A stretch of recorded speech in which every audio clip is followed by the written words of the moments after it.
Kindergarten Luck by Louise, Borden, illustrated by Genevieve, Godbout. One gloomy morning, Theodore found a bright, shiny penny on the way down to breakfast. There was Abraham Lincoln face up. What luck! Oh, thank you, Mr. Famous President, Theodore said, and he tucked that shiny new penny in his pocket. You make the best pancakes, Theodore said, Mama, when she kissed him goodbye. The gloomy rain suddenly stopped and the September sun came out. Theodore and Louisa raced each other to the bus stop on Cherry Street. Number 19 was on time, and so were they. There was Slim, Theodore's favorite bus driver, with his morning news. I heard a rumor that next week the zoo is bringing real penguins to school. Hooray! Hooray! Then the bus pulled up at Riverside School, the best school in the whole world, as Theodore was always telling his friend Georgia. He counted the puffy white clouds floating right over the yellow line of buses. The sky was blue, such a lucky blue.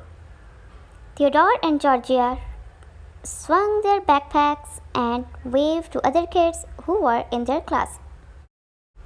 Right away, Mr. Leland called on Theodore to show the class the day of the week and the date on the big wall calendar. And later, during writing time, Mr. Leland read Theodore's poem out loud. Lucky little clouds high in the sky, floating by, floating by.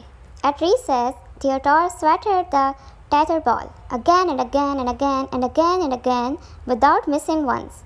His friends all cheered for him while Georgia ran off to tell Mr. Leland. Then the end of recess whistle blew and everyone lined up to go inside. Theodore was chosen to be the line leader, and all the time he was carrying that penny, that shiny, lucky penny in his pocket. He looked a quick peek at Abraham Lincoln and whispered, "Thank you, Mr. Famous President." After science, the class walked up the hall to the media center. Mr. Leland said to be as quiet as kindergarten mice, and Theodore got to type his own words on a brand new computer and check out a giant book about penguins. Then Mr. Leland picked Vijay and Abigail and Eduardo and Leah and Theodore to help Miss Walker, the art teacher, hang the kindergarten's Matisse pictures in the school lobby. Miss Agresta, the principal, strolled out of the office and said the paintings were so jazzy that she was going to show them off at the Riverside Family Night the next week. Then Mrs. Cooper, the school secretary, announced on the loudspeaker that students in grade 3 were to meet in the gym to practice their special welcome song for family night. On the way back to his kindergarten room, Theodore walked as slowly as a turtle, so he could wave to Lucia because she was a third grader. That's why Theodore knew the words to the special song too and could hum along. Later in math, when Mr. Leland showed the class how to add numbers, Theodore reached in his left pocket just to check on. Oh gosh! And he gulped a big gulp. Where was his? Then Theodore remembered he'd put the penny in his right pocket. When Mr. Leland asked the class how many puppies were in a litter of 1 puppy plus 6 puppies, Theodore raised his hand and said, 7. The Riverside buzzer rang at 3:25 p.m. and there was Theodore's bus, good old number 19, revving its engine ready to take students home.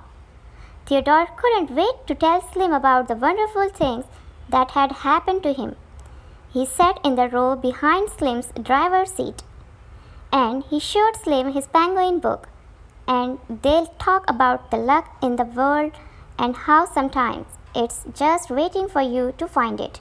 When number 19 rumbled up Cherry Street and Slim put on the brakes, Theodore looked his Lincoln penny out of his pocket, his right pocket, and held it for a minute, thinking. Then, quiet as a kindergarten mouse, Theodore slid his penny face up on the floor next to Slim's seat. Louisa and Theodore got off at the corner and waved goodbye. The September sun was still shining, the sky was still blue, and there were still little white clouds to watch.